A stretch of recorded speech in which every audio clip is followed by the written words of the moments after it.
खुतबा हज्जतुल विदा में एक बारीक बात हुजूर ने भी, ये आपने जरूर समझनी है, बिलखुसूस जो लोग थोड़ा दीन पर अमल कर रहे हैं, जिनका लिबादा मजहबी हो गया, जिन्हें लोग हजरत साहब, कारी साहब, अल्लामा साहब, मुफ्ती साहब, हाजी साहब, बुजुर्गों कह के बुलाते, वो इस पर तवज्जो करें। मेरे नबी पाक सल्लल्लाहु अलैहि वसल्लम ने खुतबा हज्जतुल विदा के मौके पर इरशाद फरमाया, लोगों शैतान अब मायूस हो गया है,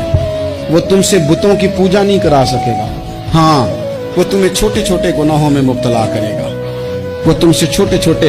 ऐब कराएगा, तुम समझोगे ये तो गलती कोई नहीं, फरमाया उससे बच के रहना। अब वो मायूस हो गया, बुतों की पूजा नहीं करा सकता, तुम्हें अपनी पूजा नहीं करा सकता, लेकिन छोटी छोटी गलतियां। एक मकाम पे फरमाया ना,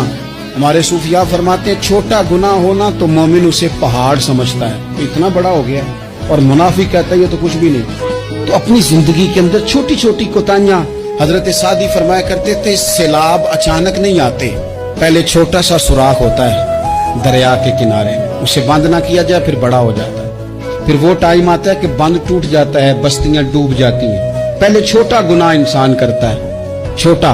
फिर उससे आगे बढ़ता जाता है और बड़ी बड़ी गलतियां होती हैं। अल्लाह तबारक व तआला हमें राई के दाने के बराबर भी गलती करने से महफूज फरमाए।